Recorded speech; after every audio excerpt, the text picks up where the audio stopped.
Jambo lingine namba 4, heshima katika ndoa. Heshima katika ndoa. Sasa usije kusema hii mnasemaga sijui nani dawa ya kudumisha heshima ya ndoa. Wewe unafikiri urejeli ni heshima? Ngapi marejeli huko mjini na hawana heshima? Kuna heshima. Hiyo sio heshima bwana. Usijipeleke kwenye mambo yasiyo kuhusu. Jifunze kwenda na mambo yanayokuhusu. Petro wa kwanza ule mlango wa 3. Petro wa kwanza ule mlango wa 3. Neno la Bwana Mungu. Nataka kuna vitu ambavyo nataka niviweke. Vitu ambavyo natamani nikuwekee mara moja hapa ili uende navyo nyumbani kwenu.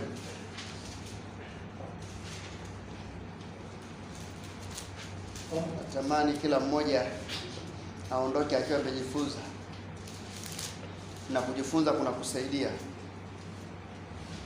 Kujifunza kuna kusaidia. Na kati ya kitu ambacho nataka nikushirikishe, AC kama imekuwa kali naomba zizimwe, upande mmoja izimwe. Kama AC zimekuwa kali naomba upande mmoja uzimwe ili tusaidie. Amen. Lakini tunataka tuende kwenye kipengele kwanza cha heshima.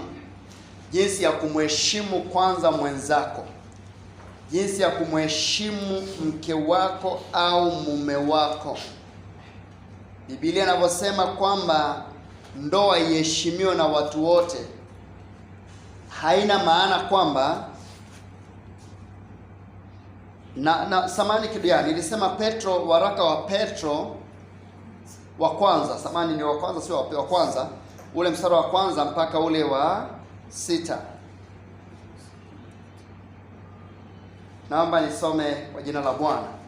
Kadhalika ninyi wake watiini waume zenu, kusudi ikiwa wako wasioamini neno wavutwe na mwenendo wake na mwenendo wa wake zao pasipo lile neno, wakiutazama mwenendo wenu safi na wahofu, kujipamba kwenu kusio kujipamba nje, yaani kusuka nywele na kujitia dhahabu na kuvalia mavazi, bali kuwe utu wa moyoni usioonekana katika mapambo yasiyoharibika, yaani roho ya upole na utulivu iliyo ya thamani kuu mbele za Mungu. Naomba nirudie ile eneo. Roho ya upole na utulivu iliyo ya thamani kuu mbele za Mungu. Kwa hiyo kuna utulivu. Hebu mwambie mwenzako kuna utulivu. Mwambie mwenzako kuna utulivu. Kwa sababu kitu anachozungumza cha kwanza, enyi wake watiini waume zenu. Kwa hiyo kuna mwanamke ambacho amepewa kutii kwa mumewe, lakini mume huyo ameambiwa atavutwa kwa mwenendo wa mke wake. Sawa? Kumbuka Biblia hiyo inasema mwanamke mkichukuliana naye kama chombo kidhaifu, lakini huko kwenye Yeremia anasema kwamba atakuwa mlinzi wa mwanaume. Asa mlinzi si mtu akiovyo ovyo. Mlinzi si mtu akiovyo ovyo kama unavyofikiri. Kwa uangalie, ujifunze kuangalia na kubalance hilo eneo. Asa kabla sijaenda huko, nimalizie ile mistari mingine. Anasema kadhalika ninyi, anasema hivi, kama vile Sara alivyomtii Ibrahimu. Mstari wa 6 anasoma huko. Kama vile Sara alivyomtii Ibrahimu, akamuita Bwana, nanyi ni watoto wake, mfanyapo mema wala hamkutishwa kwa hofu yoyote. Kadhalika ninyi waume, kaeni na wake zenu kwa akili na kumpa mke heshima. Hebu kusema kumpa mke heshima. Bwana mseme. Sema kumpa mke heshima. Kumpa mke heshima. Kwa kuna anazungumza kumpa nini? Kumpa mke heshima kama chombo kisicho na nguvu na kama warithi pamoja na neema ya uzima. ya uzima, kusudi kuomba kwenu kusizuiliwe. Kwa kuna watu ambao maombi yao yanazuiliwa kwa ajili ya wake zao.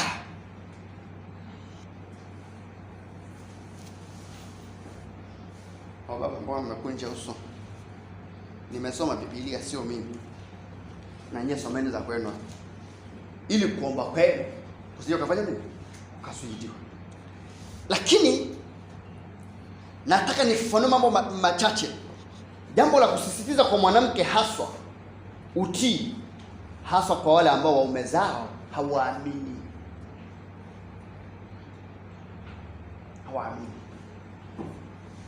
Sasa kama wewe ni mlinzi, lazima una uwezo wa kumwombea mume wako ili kwenye kichwa chake kitoke vitu ambavyo viko sawa. Na kwa nini Petro anasema namna hiyo? Anasema hivyo kwa sababu anajua kwamba hawa wanaume walikuwa hawajaokoka, lakini wake zao wameokoka. Lakini akashawishi kitu kingine kitakachosaidia, ni zile tabia za yule mwanamke. Utulivu. Maana yake kuna kitu kinachoitwa utulivu. Usipokuwa mtulivu unakuwa wewe ni mtu wa papara. Ukisikia mtu kakwambia kuna binti kapita na mume wako hapo tena, unasema yani mwanaume ameshanishinda. Kapita na mwingine mwenye macho ya kurembua hapo. Yani mwanaume hata sijui nimfanyeje, sijui nimtoboe macho. Sikiliza.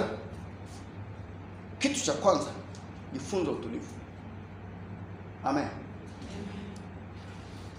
Katika kujifunza kupigana, niliambiwa hivi, kuna saa nyingine unaweza kupigwa mahali pakauma kweli. Sasa kama hauna utulivu, utaanza kupigana bila mpangilio na utapigwa kweli. Sasa lakini ukiwa na utulivu, maumivu yameingia, lakini unatakiwa kwenye akili yako upange kwamba mimi nitafanyaje ili na yeye niweze kumpa maumivu. Amen. Asa twende kwenye ile eneo. Utulivu ni muhimu sana. Kabla ya kuvuruga jambo lolote ulilolisikia. Na hasa kama mume wako ni mtumishi au mume wako anafanya kazi au kitu gani, maneno utakayosikia juu mume wako ni mengi. Ila wakiona kwamba ni mtu wa kutulia, mbona wataacha kukuletea tu? Wataacha tu, wala hawakuletei tena. Maana wanaona kwamba una utulivu. Lakini kama hauna utulivu, wanakuletea maneno yasiyofaa hata kwa binadamu. Bwana Yesu asifiwe. Lakini jambo lingine analosema, mwenendo wako mke, mwenendo wako mwanamke unaweza ukakusaidia sana kumvuta mumeo hata kama hajaokoka. Mwenendo wako ni jambo la msingi sana. Lakini niseme mwenendo wa mwanamke tu, hata wa mwanaume. Kuna jinsi ambavyo ukikaa ule mwenendo wako, hata kama mke wako hajabadilika, analazimika kufanya nini? Kubadilika.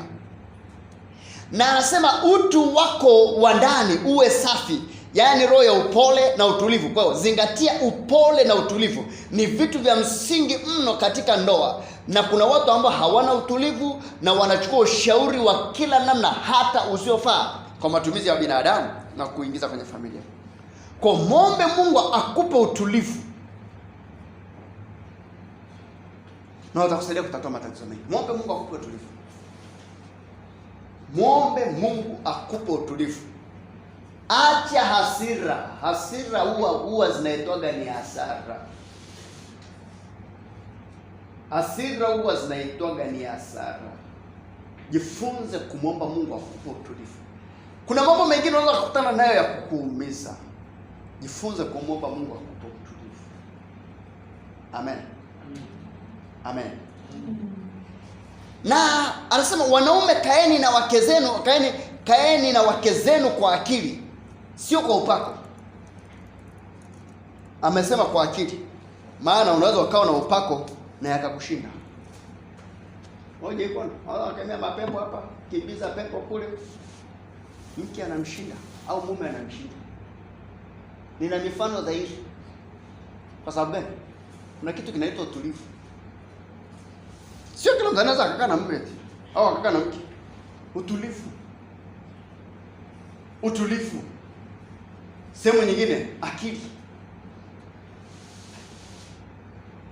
kuna saa unahitaji kukaa na mke wako kwa akili, sio kwa upako. Maana unajua mchungaji, naomba niombee, jana kaninunulia kweli, kafanya sisi kitu gani, vitu vingine. Ndugu yangu, omba akili ya kukaa na mke wako, kwa sababu Biblia ndio imesema, sio mtumishi kasema. Biblia ndio imesema kuna vitu vingine vya kuomba uwe na akili ya kuongoza familia.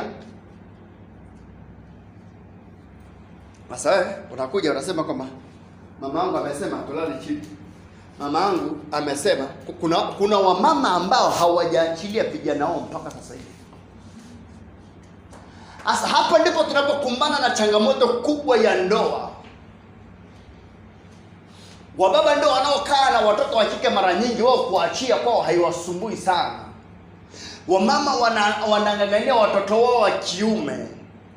Alafu saa nyingine wanakuja wanaunganika na kaka na dada zake. Wanamng'ang'ania kaka yao, mama anamng'ang'ania mtoto wake. Unanielewa? Sasa wewe mwanaume usipokuwa na akili kwamba mke ni wa kwako, ila mama yako sio mke wako, ila ni mama yako. Usipokuwa na akili, hiyo ndoa inatetereka na inapata shida. Ndio maana wasika mwingine anasema kwamba ndugu zangu hawamtaki mke wangu. Yaani wewe siku ambao unamtafuta siku ya kwanza, sio unamtongoza, sio unafanyaje, wewe ulikuwa unamtafuta mwenyewe. Ulikuwa huna ndugu hata mmoja. Leo umemuingiza ndani, unaanza kuingiza na ndugu zako huko, ndio wewe na maamuzi ya ndoa. Sasa wengine nasikia mwanaume anapiga simu anasema, "Unajua ndugu zangu hawamtaki mwanamke." Sasa usiweze kuwajibu kwenye simu, labda tuonane uso kwa uso. Tuonane uso kwa uso. Mke ulichagua wewe au walichagua dada zako? Sasa ndio yale mambo nilikuwa nasema, kuna familia nyingine ambazo zina madhabahu ambazo ni za hatari sana. Unatakiwa uwe na akili ya kuchunguza kwenye familia ya mke wako kuna kitu gani, ili uweze kuomba kuvikata visije vikaendelea kusumbua familia yako. Na upande wa mwanamke naye ni hivyo hivyo. Maana ndio maana mwingine anakuuliza kama una mama, ukimwambia una mama unamwona kama kuna namna ambayo amebadilika. Maana ameshaambiwa mama wake ndio shida. Sio kama unanielewa? Sasa lazima uwe na akili. Wewe ni baba wa familia ya mke uliyefunga naye ndoa. Na wewe sio baba wa familia ambayo imekulea. Japo unaweza ukapewa jukumu, utakuwa kama baba, utakuwa kama mke. Na jambo lingine, nyinyi wenzangu na mie, wahubiri wenzangu na watumishi wenzangu, heshima ya ndoa mnataka muipeleke, heshima ya madhabahuni na heshima ya huduma huko makanisani kwenu, sijui wapi na wapi na wapi huko, mnataka muipeleke mpaka kwa wake zenu. Siku moja tulimpa lift mtu mmoja, mimi na mke wangu. Mara nyingi hatupende kupanda gari na watu kwetu. Tunawapenda kuwa huko ndani, tunaomba sisi wenyewe. Anasema hoja kwa sababu ni mpendo tumpe lift. Sema hoja tena naye. Watu wanaenda naye. Akasema bwana, of course wetu anaumri anaenezi kidogo. Ajawa. Akasema bwana, nilikuwa nataka nimuoe binti fulani hivi bwana, lakini ile binti naona kwamba haniheshimu, hajui mimi ni mtumishi, kwa haheshimu utumishi wangu bwana yule binti. Nikamwambia wewe, hebu ishia hapa. Hebu maliza tena. Akasema unajua mimi ni mtumishi. Nikamwambia tatizo lenu walokole haswa nyie mnaohubiri nyie liko hapa. Mnataka heshima ya madhabahuni iende mpaka kwenye familia. Haliwezekani. Kwa nataka kwa sababu kuna saa nyingine kuna ukoloni ambao uko kwenye mambo ya kiroho ambao hausimuliki. Kwa hiyo wewe umeshazoea, kwa sababu ukimwambia kwamba nani nisogezee hicho hapo, niletee Biblia hapo, nifanyie hiki hapo, sijifanya na kile kingine pale. Ndio maana unakuta kwamba ndoa za watumishi zinayumba sana, kwa sababu wanawaita waumini waje wafanye mpaka na zile kazi za ndani kule, wanafanya zote mpaka za ndani kabisa. Nisikize vizuri. Kama ni cheo chako cha kazini, ni cheo chako cha kazini. Sawa, kinahusu familia. lakini usikilete kwenye ndoa. Cheo chako cha huduma cha kanisani usikilete kwenye ndoa. Kama ni mzee wa kanisa, kama ni mhubiri, kama ni mchungaji, kama ni nani, ukifika nyumbani wewe ni baba. Amen. Kwa pale nyumbani kaa kwa akili kama baba, usikae kama mhubiri. Unagundua familia ya Samuel ilimsumbua pamoja na kama alikuwa mtumishi. Nilisoma habari za watu kama 5 6. Familia ziliwasumbua pamoja kama walikuwa watumishi wazuri wa Mungu. Yule mwingine aliambia tengeneza mambo ya nyumba yako. Akaambia ngoja tukuongezee miaka 15. Baada ile toba kujua, hakuambia tengeneza mambo ya taifa. Hakuambia tengeneza mambo ya kanisani. Tengeneza mambo ya nyumba yako. Toba nyingi za familia zinatakiwa kwa baba. Baba wewe ndio ufanye toba. Mzigo ambao baba anaweka ndani ni wa tofauti. Sijui kama unaona mara nyingi sana. Baba mara nyingi anauliza fulani mbona hajaja? Mbona fulani kachelewa? Hebu pigeni simu. Hebu fanyeni hiki. Hebu fanyeni hiki. Wewe uko wapi? Huyo mwingine hajaja. Kwa sababu gani? Pale nyumbani yeye ni baba. Na kama ni baba lazima ajue kwamba huyu katoka wapi, anatokaje, anaingiaje, anafanya nini. Huko shuleni ametoka saa ngapi? Huko shuleni kuna ni nani? Ndio maana baba lazima utajikuta namba za walimu zote unazo. Kwa sababu gani? Akili ya kwako inakutuma kama baba, kama kiongozi wa familia. Mama inamtuma kama mratibu wa familia. Sasa kuna mwingine anataka kwamba amesharundika majukumu yote kwa mama. Hapo ndipo inapotokea shida. Sasa tunaposema tunaomba akili ya kukaa na mke, ina maana kuna madhaifu mengine ambayo wewe ndio unaelewa na ndiyo unayopaswa kuyaombea na kuyachukulia nini? Na kuyachukulia hatua. Haleluya. Kwa hiyo niseme jambo hili, kama Biblia imesema tukae na wake zetu kwa akili, si kwa upako.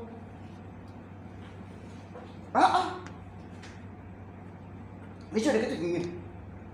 Sijui ni wangapi wanaelewa kwamba wake zao wanapenda chakula gani? Sijui ni wangapi wanaelewa kwamba wake zao wanapenda urembo wa namna gani? Sijui ni wangapi wanaelewa kwamba wake zao wanapenda kuvaa nguo za aina gani? Sijui. Lakini ukiwa kama baba unapaswa kuelewa.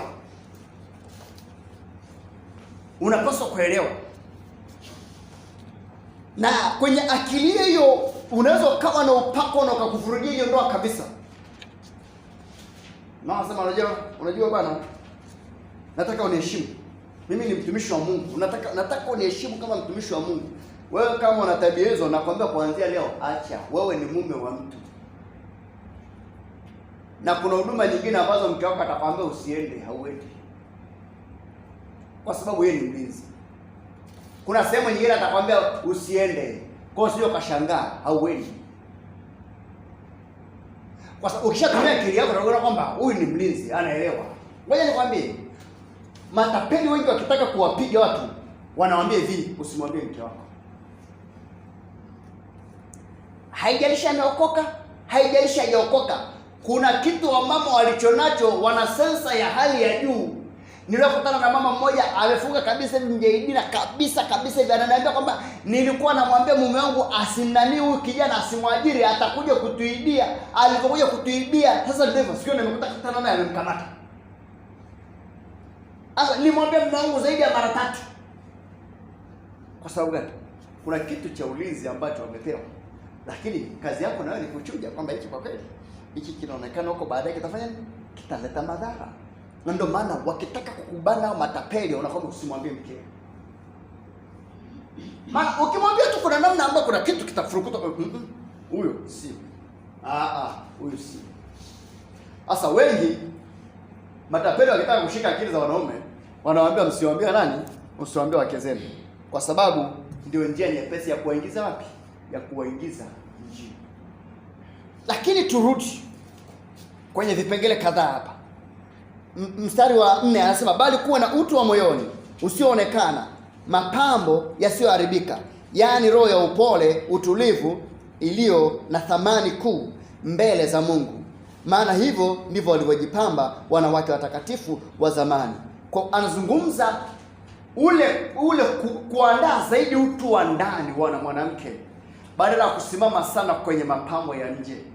Sasa wanawake kujipamba unaona kwamba hapa kujipamba ni kitu ambacho kiko kwao. Huwa nawaambia vijana saa nyingine ukiwa unaoa ujiandae tu, ukitengeneza kabati upande wa mke wako unabidi uwe mkubwa kuliko wa kwako. Kwa nini nakwambia hivyo? Wao ukiwa umenunua suruali mbili, yeye ameshanunua magauni na sketi nane. Nimechunguza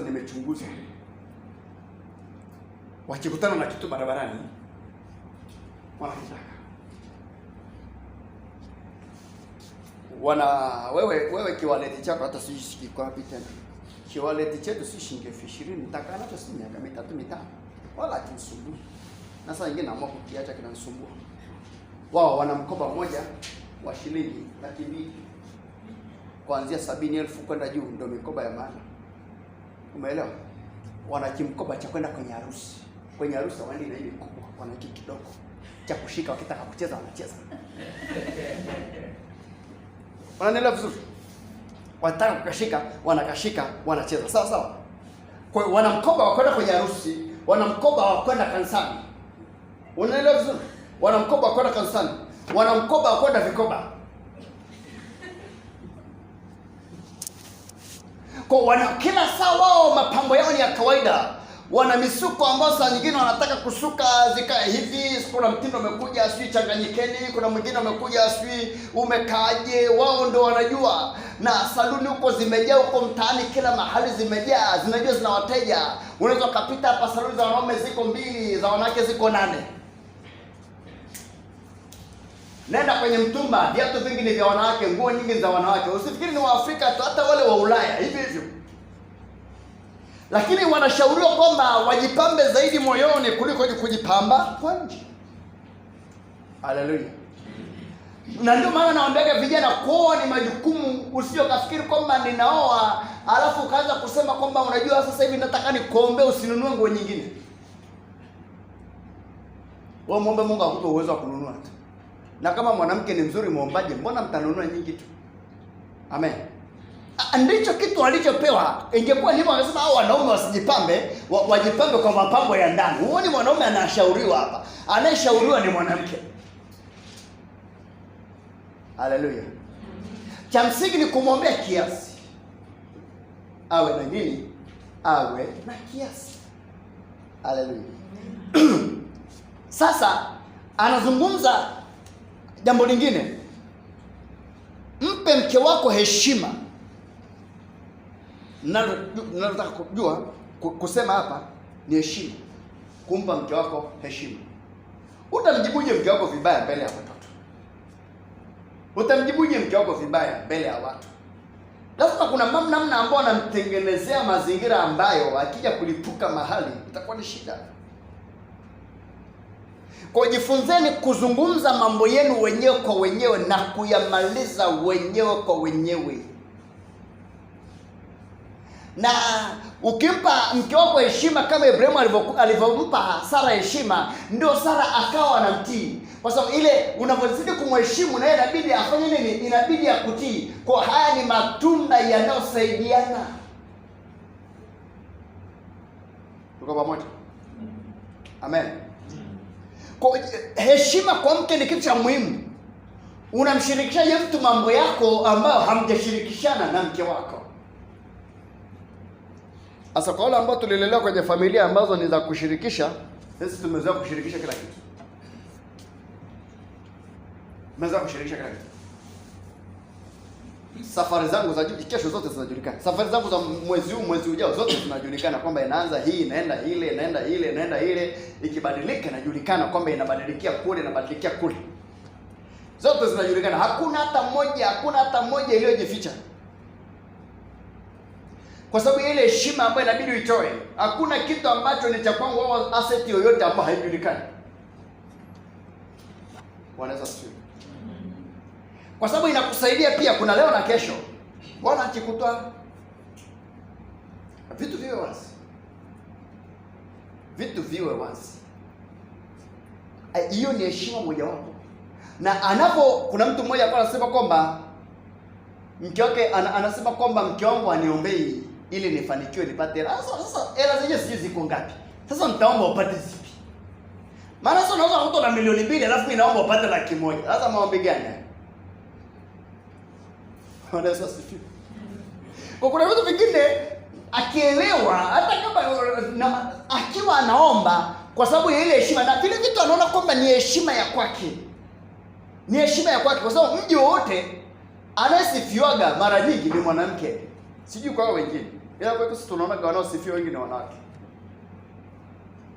Wakati nilienda kwa mama mdogo wangu fulani hivi, nikawa namuonyesha kimradi chetu kwenye picha mahali tumeweka, akasema yaani yule mwanamke atukujua yuko hivi, atukujua yuko hivi, kumbe amebeba vitu vizito na mimi. Sasa nikafikiria hata atanisifia mimi, kumbe ananisifia. Kwa sababu gani? Kuna mafanikio ambayo ukimpa mke heshima yanakuja. Amen. Hakikisha hamna kinyongo. Na anasema jambo lingine, anasema kumpa mkeo heshima. Hilo ni jambo la msingi sana. Nimesisitiza. Jitahidi kumpa mkeo heshima. Hata kama ana madhaifu yake mengine, beba. Hayo ni ya kwako. Yaani dhaifu la mke wako la mume wako ni la kwako. Wewe beba. Na mheshimu vizuri. Kabisa. Mimi hata uniambia ratiba gani? Hata uniambia kwamba nimealikwa na mtu mwenye upako kiasi gani? Mke wangu akikataa, amekataa. Mradi tujue kwamba ni Mungu kasema. Akikataa, amekataa. Hata kama ni kwenda kusalimia. Wewe kwenda kusalimia mahali, ukatoka huko unarudi kwenye familia, unagombana tangu barabarani mpaka unaingia ndani unagombana. Kisa umetoka kwa mtu fulani hivi tu. Unagombana mpaka unaingia ndani unagombana, ugomvi unaanzia hapo. Ungeshirikisha nini? Singekuwa afadhali. Ungepata adhari. Haleluya. Amen. Jina la Yesu libarikiwe. Amen. Lakini jambo lingine ninalotaka kusisitiza, mstari wa 8 anasema, neno la mwisho ni hili: mwe na nia moja, wenye kuhurumiana, wenye kupendana, kama ndugu, wasikivu, wenye nyekevu. Ngoja tutoke. Anasema hivi, mwe na nia moja, wenye kuhurumiana. Tuko pamoja? Sawa. Wasa nyingine, mke kabeba mtoto mgongoni. Mke anapika. Mke analaziwa pasi. Mke anatakiwa siwe atandike kitanda. Yaani na huyo baba yuko hapo anaangalia TV au anasoma magazeti. Wewe unafikiri una mume hapo? Una mume lakini ni mwenye matatizo makubwa sana. Kuna vitu vya kuhurumiana. Amen. Kuna vitu ambavyo ni vya kuhurumiana. Majukumu mengine angalia. Mimi kuna saa nyingine unaweza kanikuta niko sokoni, napita mwenyewe. Sasa siku moja rafiki yangu mdada mmoja akanikuta napita kule sokoni na nunua vitu. Anasema, "Hey, kaka umekuwa kama mbemba unakuja kununua vitu mwenyewe." Kaya bana, nikaanza kumweleza bwana, wifi yako bwana, ana kazi hii, ana kazi hii, ana kazi hii, ana kazi hii. Sasa mimi nikaona nije huku. Akaniambia, "Hebu turudi pembeni kwanza." Umesema ana kazi alafu ukabidi mse. Yaani kaka, kule kwangu mimi ndo nakuja sokoni sasa hivi, nikitoka naenda kulipa ada za watoto, nikitoka naenda kupika, nikitoka naenda kwenye viko, nikirudi sijui nakuja kudai usafi sijui akaniambia, "Sasa kaka inakuwa kuna swala la kuhurumiana." Amen. Kumhurumia mwenzako majukumu ambayo ameyabeba. Jifunze kuyabeba yale majukumu. Hata wamama nao kuna saa nyingine, jamani, wanaume nao wana kazi. Kuna mmoja nimeona wako kwenye site wamemwekea ubao hapa, alafu mwingine kapanda anapiga plasta juu kwenye nyumba huko. Sasa unaona jamani, akirudi mke wake alafu anamwambia sijui fanya kile. Anataka pasa kumuelewa kwamba na kumhurumia kwanza.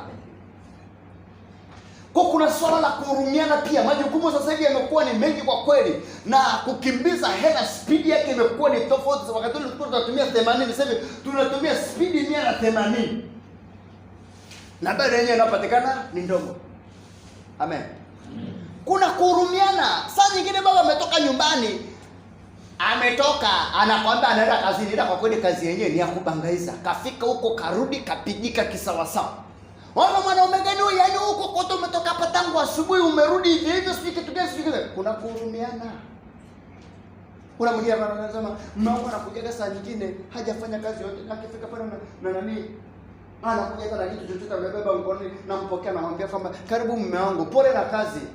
Anajua kabisa siku hiyo hakupata kazi, lakini anamwambia pole na kazi. Ule moyo wa ule baba, unaona ile heshima ni kubwa. Na Mungu anapoona hata ile shukrani ya kumpokea mume wako kwa namna ile, kuna namna ambayo anaanza kufungua nini? Anaanza kufungua hiyo familia. Bwana asifiwe. Kuna msimu mwingine mnapita mgumu. Kama mwenzako hakuhurumii, si rahisi mvuke kwenye ile eneo. Ndio maana mabinti wa siku hizo wanasema kwamba namtafuta mwanaume mwenye hela.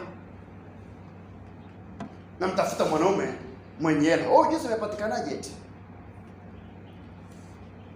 Wenzako wamevumiliana mpaka wakatafuta hapo walipofika. Alafu anasema namtafuta mwanaume mwenye hela. Tengeneza wako. Kwa nini unataka mwenzako aliyetengenezwa? Tafuta wako utengeneze. Kuna gharama eti.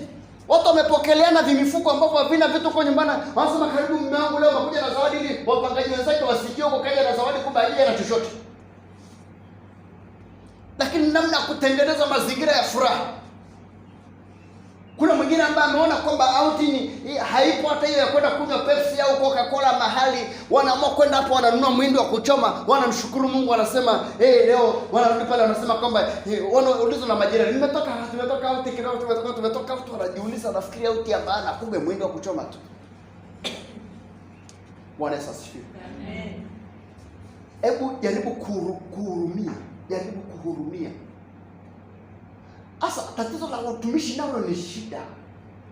Siku moja nikaenda mahali nikakuta wanapika vitafunwa. Nikaa na vinunua pale asubuhi. Na vinunua pale. Nimeweka hivi, naenda kuingia kwenye gari hivi, nakutana na mtu mmoja. Bwana asifiwe. Amen. Mtumishi, unakuja kununua vitu huko kwani mke wako ameshindwa kupika? Kaambia kwa nyumbani jamani, kule kwangu shusha pakia. Kule kuna hiki, kuna kile. Akasema, jamani, kumbe unamhurumia mke wako hivyo?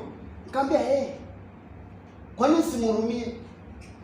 Kwa sababu kuna vitu vingine ambavyo unaviona kwamba hiki hapa mpaka atoke hapa, aingie hapa. Leo kuna nguo za watoto za kufua, leo sijui kuna nini cha kufua. Saa nyingine unafikiria unafika mahali sasa, basi inabidi tutafute angalau mashine kumhurumia tu.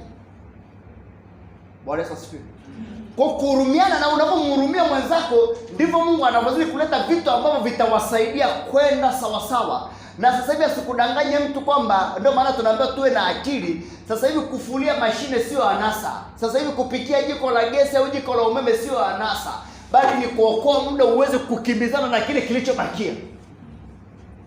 Haleluya. Kwa ile ya zamani kwamba mke wangu hajampelekea maji bafuni sijui na nini, siku hizo unapanga nyumba ambayo ni self contained, huko ndani maji yapo, kila kitu kiko, hakuna mtu anataka tena shida. Unasema sijui nampikisha mke wako kamkaa kwa sababu baba yako alikuwa anapikia kamkaa. Acha kumtesa mke wako. Nenda na teknolojia na mazingira yaliyopo. Tumia akili, lakini mheshimu mkeo, lakini mhurumie mkeo. Amen. Lakini na mwanamke mhurumie mumeo. Kuna wakati hadithi za zamani kidogo sasa.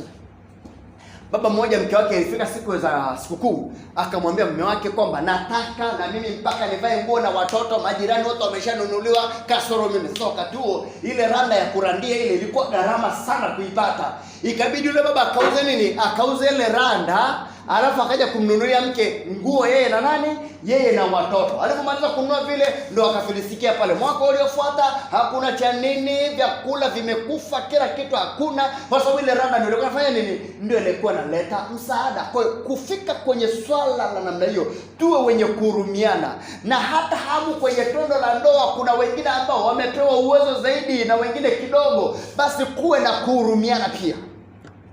Haleluya. Amen. Tunapozungumza habari ya kuhurumiana, lazima mume ujenge hali ya kuhurumia, mke ujenge hali ya kuhurumia, ya kumhurumia mkeo. Kwa sababu nyingine anamnyang'anya mke wangu simu, na mnyang'anya lazima. naye anajua anafanyaga hivyo kwa sababu ya kunihurumia. Bwana Yesu asifiwe. Maana kuna saa naweza akaamka sijui yule mwingine katorokea sijui wapi, alitaka sijui kufanya kitu gani, basi ngoja tutaanza kuomba na kukemea sijui na vitu gani, na mwingine tena akikaa hapo, baada ya muda kuna mwingine kapiga tena. Sasa mama mwambie sikilizia kwenye loud speaker, lakini mazungumzo mengine afai kwenye loud speaker. Weka earphone, masikio sikio moja lisije likaharibika. Umeona? Kwa kuna namna ambayo tunahurumia, na saa nyingine tunawaambia mtu kwamba tuma message. Na hudumia nao kuna ambao ni wahudumia jeuri kweli, hawataki kutuma message, wanataka waongee na wewe uso kwa uso au mdomo kwa mdomo. Amen. Asa katika mazingira yale kuna vitu inafika mahali lazima uangalie jinsi ya kumhurumia mwenzako. Kachoka katoka kazini, unamhurumiaje? Lazima uangalie jinsi ya kumhurumia, lazima uangalie jinsi ya kumsaidia, lakini lazima umhurumie kwa kumbeba pia kwenye maombi kwamba Mungu awe anamtia nguvu. Mama mmoja alimuona mume wake amehamia mkoa mwingine.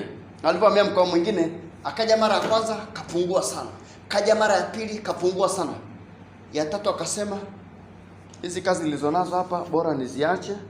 Ngoja nikamtunze mume wangu asije akafa nikawa mjane. Akamhurumia mume wake, akaacha kazi, akaenda kumhudumia mume wake. Bwana Yesu asifiwe. Bwana Yesu asifiwe. Kitu ninachotaka kukuambia ni kitu gani? Kuna swala la kuhurumiana kwenye familia. Kuna swala la kuhurumiana mke na mume. Amen. Na katika haya masuala yote ya kupingana na madhabahu za mila na vitu vingine, hata hizo mahari nyingine, unasema kama baba zako wameshapokea mahari ya namna, sasa unataka kufanyaje? Sio wameshapokea. Lakini unaweza kumhurumia mmeo mateso mnayopita, ukaanza kujua jinsi ya kuomba na yeye. Siku na mahali tunafika kila siku lazima tuombeane asubuhi. Kwa maana kataa hiki, nafuta hiki kwa damu ya Yesu, naanzisha mwingine, mfumo mwingine mpya. Tukipata nafasi lazima tunajikuta kwamba tunafanya nini? Lazima tunakuwa tunaomba namna hiyo. Pamoja kwamba saa nyingine tunajikuta kwamba tunapishana. So hatuna muda kukaa sehemu moja kama watu wengine. Saa nyingine nikifika nyumbani, kama nimetoka safari, nikifika hivi na mke wangu ananiambia na mimi ndo naanza safari nyingine nini. Unakuta kwamba ndio anaanza nyingine. Saa nyingine nikifika hivi namwambia kwamba naondoka, na yeye anakaa kidogo, nikirudi na yeye anaondoka. Lakini kila wakati lazima tunapigiana simu. Vipi? Umechoka sana? Kama umechoka sana, zima simu, jitahidi kulala, fanya hivi, fanya kile. Kwa kuna namna ambayo saa nyingine hata unaweza kaja ukamuulize pale nyumbani kakwambia hayupo. Kwa sababu hawezi kuzungumza na wewe saa hiyo. Na nikikwambia yupo ataniambia niamshie tu kidogo, tunataka kuzungumza naye. Hasa watoto wanakwambia kwamba hayupo. Kuepuka nini? Kuepuka usumbufu. Kuna saa nyingine mtu akichoka, saa nyingine anajikuta hata anaongea kwa hasira, saa nyingine anajikuta anafanya mambo yasiyoeleweka. Kwa saa nyingine utulivu ni kitu cha msingi sana. Lakini saa nyingine kuhurumiana, mhurumie mume wako. Usisema unajua kwamba sasa hivi yuko anazungumza na watu wengine tena, Ile ndio baba mkwe wa Musa alimwambia kwamba utakufa kabla ya wakati wako. Haleluya. Kwa jifunze kumhurumia mume wako. Unajua leo kuna kikao cha familia hapa tena, kesho kuna kingine tena, Mhurumie mume wako, mwambie mume wangu hivi vikao vitakuwa kabla ya msimu. Na wamama wengi wanaoshindwa kutunza waume zao kwa kuwahurumia huwa wanakuaga na msiba kabla ya wakati. Wahubiri wengi sana na watumishi wengi sana wanakufa kabla ya msimu wao, kwa sababu wanajiovaweki. Anahudumia hiki. Sasa ukikuta wamama wengine wanasema acheni, amepumzika, uruhusu kumwona tena mpaka siku fulani. Amen. Kwa jifunze kumhurumia. Lakini hata kwenye kazi zenyewe jifunze kumhurumia na kumsaidia. Elewa kazi zake zinaendaje. Kuna wanaume wengine wakiingia ofisini wanaonewa asubuhi mpaka jioni. Akirudi hapo kwako amechoka mpaka nywele. Jifunze kufanya nini? Jifunze kumhurumia. Haleluya. Lakini twende eneo lingine katika kuhurumiana, ni kuombeana pia kwa ajili ya mfumo wa uzazi. Mfumo ya uzazi. Hilo jambo ni jambo la msingi sana. Unapokuta mumeo hana nguvu za kiume au mkeo hana nguvu na yeye, unafanyaje? Lazima ujifunze kuomba na kutubu kwa ajili ya maisha yake yote. Maana yake lazima uanze tangu kizazi cha kwanza, cha pili, cha tatu na cha nne. Ujifunze kuomba. Wanaume wengi sana sasa hivi wanakumbana na shida ya nguvu za kiume. Sasa nikuchekesha kitu kimoja. Mume huyo anashindwa huku kwako, akienda kwenye nani ndogo hapo, mambo yanajipa. Kwa nini? Kuna jinsi ambavyo shetani anataka kuvuruga nini? Familia. Anataka hizi familia zisizokuwa na mfumo wa kimungu ziwepo nyingi. Nimepambana na wababa wengi na wamama wengi wanalalamika. Mama mmoja nakumbuka niambia kwamba nimeamua nimruhusu mume wangu akazae na mwingine huko. Lakini sasa alipoenda kuzaa na mwingine huko, alipotoka kule kwake mambo hayaendi kabisa. Network zinakata kabisa. Akitoka nje network zinawaka. Unaelewa hicho kitu? Sasa hivi ni vitu ambavyo unaweza kuvichukulia ni vitu vya kawaida. Unapaswa kuchunguza hivyo vitu na kuviombea. Na kuna aina fulani vya watu hasa wale wenye kipato cha aina fulani ndio ambao unakuta wanapambana sana na haya matatizo. Lakini kuna aina nyingine hii ya nani hapo chini kabisa, hii hawana hiyo shida. Chunguza vizuri kiroho na kimwili, hawana hiyo shida. Kwa jifunze kuombea hayo maeneo kwamba kuna kitu gani. Sasa huruma mojawapo ni kumhurumia mmeo au kumhurumia mkeo. Hii shida ikoje? Unaweza ukaiombea na hiyo shida ikaisha, kwa sababu ni shida ambazo tulishaziona, ni shida ambazo tulishakumbana nazo na zikaombewa na zikaisha. Amen. Kwa kabla hujaenda popote pale, hujapeleka tatizo la watu wa siku hizi wanategemea sana kwamba nataka nikamuone mtumishi aniombee hilo jambo. Kumuona mtumishi sio vibaya, ila wamejishughulisha kiasi gani nalo. Lakini kuna mzigo mwingine, jinsi ya kubeba ni wewe mwenyewe mpaka iliwezekana. Kwa ni kuombe jambo moja, ni kushauri jambo moja. Hakuna mwanaume ambaye hana nguvu za kiume wala mwanamke ambaye hana nguvu. Ila ule mfumo wa giza, nakumbuka siku moja dada mmoja anaeleza ameenda kwa profesa kabisa, specialist wa wanawake. Nani specialist wa wanaume, baba mmoja. Akamwambia, wewe bana, sasa ukishaonaga hivyo bana, usijifanye umeelewa ukazae na mwanamke mwingine huko, watoto si watoto tu. Lakini wamezaliwa katika hali gani? Wamezaliwa katika hali gani? Uliwahi kusikia ile mamangu alichukua mimba atiani, alafu nakumbuka alipomtesa miaka na miaka. Na ikaja ikamtesa kizazi chake chote, ikaja ikatesa mpaka ikaigawanya na Israeli. Asa kwenye hivi vitu ombea nguvu za nini? Nguvu za kiume kwa mumeo. Mara nyingi hizi ni madhabahu ambazo alipita, nyingine alichanjwa chale akiwa mdogo. Najua watu wengi walikuwa wanatahiriwa kwa mila, kwamba lazima mtafute watoto wa aina fulani. Mnapotaka kwenda kutahiriwa, kuna jani linakatwa, lile jani likichipua mnaruhusiwa kwenda. Kama alijachipua hamruhusiwi kwenda. Kwa sababu ya nini? Zile mila zilizokuwepo. Sasa huyu baba akija kukosa nguvu za kiume, nafikiri zimeanzia wapi? Zimeanzia mbali. Sasa utakwambia kuna dawa ya Kichina, ya Kijapani, ya Kimarekani, ya Kirusi, itakuletea na Kirusi. Jifunze kutulia. Amen. Amen. Jifunze kutulia na kumwombea na kumhurumia. Lakini jambo lingine, kumhurumia chakula anachokula. Anakula chakula gani? Kwa mwanaume anakula chips huyo, mwanaume huyo anakula chips huyo. Mwanaume atupikie vyakula vya kueleweka vyenye vitamini, sio vyakula tu. Wewe chips mayai, kuku zenyewe za kisasa. Alafu watu Iringa washtakiwa sio wame nani, hii chips zao sio wameweka kitu gani? Magunia kwa magunia tunakula miaka na miaka. Sasa unaona zinaanza kuleta shida. Yule dadangu hayupo, ningemshtaki. Bwana Yesu asifiwe. Kitu ninachotaka kukueleza ni kitu gani? Angalia kwenye maeneo pia. Huyu mwanaume anamhurumia, anakula kitu gani? Lazima ujifunze kupanga chakula. Lakini na mke wako pia anakula kitu gani? Kuna wanaume baili ambao wanahesabu mpaka nyama jikoni. Hii hapa ya baba, hii. Jifunze kumhurumia mwenzako. Na vyakula, elewa kabisa gharama ya maisha kubwa iko kwenye vyakula. Kula vyakula vinavyopaswa kula. Acha kusema hiki ni gharama. Angalia vyakula ambavyo vinakujenga na kukusaidia.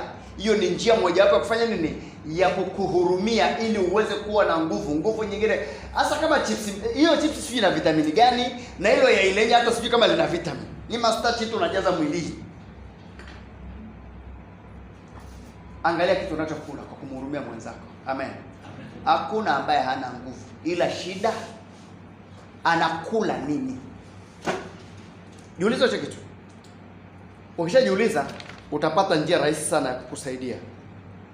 Na kama nilivyokushirikisha jambo lingine, udhaifu uliomkutana nao mume wako na mke wako ni wako kwako. Kwa sababu ni wito. Unaelewa wito? Unaelewa wito? Kama unaposikia ni wito wa daktari, magonjwa anayokutana nayo ni ya kwake tu. Unakumbuka kama ulivyotokea corona hapa, tukiona hata ambulance tunakimbia. Alafu wao wanatakiwa wawe karibu na wale wagonjwa, wavae maski, sio wavae vitu gani, alafu wahudumie kwa sababu ni wito wao. Kuna mwanaume anakutana naye na shida, kuna mwanamke anakutana naye na shida, mwingine ni mchafu. Mwingine ni mchafu. Una watu wachafu eti. Na watu wachafu. Ina maana kama ni mchafu, inapaswa afanye nini? Umbebe, kwa sababu ni wito wako. Mungu hakupi mume au mke kwa bahati mbaya. Hata kama umeoa kabla hujaokoka au umeolewa kabla hujaokoka, Mungu hakupi mke au mume kwa bahati mbaya. Anakupa kwa sababu wewe unaweza ukambeba na lazima unamhurumia. Hasa unamwambia mwenzako, unajua najisikia vibaya leo tuairishe kidogo. Kidogo tena kesho tuairishe kidogo. Unajua wanaume si wavumilivu kivyo. Kuna saa nyingine wanapaswa kuhurumiwa haraka sana. Bwana sasa. Kwa jifunze kumhurumia mwenzako. Nikianza kuzungumza kisaikolojia hapa, kuna ambao wanavurugikiwa kabisa. Ukimuuliza 2 na 2 ni ngapi, atakwambia 5 kwa hasira. Kwa hiyo huo namhurumia mmeo, amekaa muda wote huo, sijui ni miezi mingapi, sijui unamwambia sijui kimepanda, kimeshuka, sijui na visingizio vingine. Ombea mwili wako, ombea nafsi yako, impende mume wako, umtamani mume wako. Kwa wanaume sio rahisi, wanaume ndio inatokea kwamba ndio shida inatokea. Sasa kuna mapepo ambayo huwa yanatoka kwenye madhabahu. Na haya nataka niyazungumzie leo. Za kifamilia na nyingine za wapenzi waliopita. Wajua wengi hawajui mpenzi ex wa mke wake, mpenzi ex wa mume wake. Hajui. Si mnaogopana kuambiana. Lakini kuna maagano ambayo walishaingiza huko ndani. Sawa sawa? Sasa kama mmeamua kufichiana siri, basi mjue kuomba basi. Sasa kuna mapepo ambayo yako kwa watu wengi sana, ambao hata mimi tuombe. Mke anasema kwamba mimi leo niko tayari mwenzangu, nimejiandaa. Mume anasema leo, nilipoingia hapa nimesikia uchovu mkubwa. Hebu tujaribu kesho. Kesho mume anasema mimi niko tayari leo, nimejiandaa. Mke anasema ninapojisikia vibaya leo, hebu tuairishe kesho kutwa. Alafu huko barabarani mkipita mnaona macho macho yanapita kila mahali huko, yanaangalia uumbaji wa Mungu, miguu na vitu vingine. Hiyo ni roho kamili. Hiyo ni roho kamili ambayo inatoka kwenye madhabahu kwa ajili ya uharibifu wa ndoa au kuvunja ndoa. Unakuta kwamba mume anasema leo mimi niko tayari kufanya mapenzi, mke anasema mimi siko tayari. Mke kesho anasema yeye yuko tayari, mume anasema mimi siko tayari. Na saa nyingine kuna wengine ukikaribia hapo, kuna maasira na maugomvi yanayotokea hapo. Hilo nataka nikwambie ni pepo kamili mnapambana nazo. Ni mamiungu kamili mnapambana nayo bila kujua. Kwa kitu cha msingi, anza kuingia kwenye maombi kupangua hizo roho ziondoke. Ni roho kutoka kwenye madhabahu kabisa, zinataka kuharibu ndoa na huwa zinaanza taratibu. Mimi nimechoka hivi. Leo huyo anasema mimi leo niko tayari. Kwa hiyo mwingine atalala amenuna, mwingine atalala kawaida. Kesho mwingine atalala amenuna, mwingine atalala kawaida. Kwa baada ya muda unagundua ndio zile madhabahu alikuwa anasema zilizopelekwa nini? Zilizopelekwa sadaka ya vinywaji. Zile zilizopelekelewa na malkia wa mbingu kwa ajili ya kuvunja ndoa. Swala mojawapo ni kuingia kwenye mindset za watu na kuifanya miili isiwe tayari kufanya kitu kinachotakiwa. Kwa ukishaona hivyo ndio unashangaza, ule mwanzo haikuwa hivi, ilikuwa hivi. Nakwambia wewe ndio unaiona hivi jinsi ilivyo. Kuna mtu anatamani awe hapo jinsi ulivyo tu. Achana na mali na nini. Kuna mtu anatamani afike hapo jinsi ulivyo tu. Aitwe mke au aitwe mume. Anatamani. Bwana Yesu asifiwe. Sisi nimekwambia kama huyo tuliyekutana naye tulimpa lift ni mtu ambaye ana umri zaidi ya kwangu lakini hajaoa. Yaani ameanza kuona mchumba hataki kumheshimu kama mtumishi. Sasa ameshindwa kutofautisha kati ya mume na mtumishi. Mume ni mume tu. Amen. Mume ni mume tu. Ukituma maji kalete. Useme mimi ni mtumishi nikituma siwezi kwenda kuleta. Ukishafika nyumbani umefika. Amen. Mambo ya ndoa ni ya ndoa. Na ndio maana watumishi wengi sana kwenye huduma wengi sana hawako na wake zao. Kwa sababu gani? Kule kwenye huduma au kanisani kuna heshima ambazo wanapata ambazo mke wake akiziona ataona anataka kunizibia. Mama mmoja aliona hivyo akaona ama binti anapomsogelea mume wangu mwingine kavaa kimino, mwingine sio kavaa sio kitu gani, akasema chakula cha mume wangu nitapika mwenyewe, nitaleta mwenyewe. Akaamua kuja kusimama kwenye lango lake. Bwana Yesu asifiwe. Kwenye kuhurumiana hayo mambo niseme yapo watumishi wa Mungu. Kwa unapotaka kuangalia, angalieni tendo lenu la ndoa limekaaje. Je, kuna huo uchovu, huyu kachoka leo. Mwingine kachoka kesho. Huyu kachoka leo. Kwa lile pepo linafanya kubadilishana tu. Leo ninakaa ndani ya huyu, kesho ninakaa ndani ya huyu. Leo ninakaa ndani ya huyu, kesho kutwa ninakaa ndani ya huyu. Saa nyingine unasema kwamba afadhali nipate safari. Kwa sababu huko nitakaa nitafanya kazi zangu, nitasahau mambo mengi. Huko mnakoelekea sio.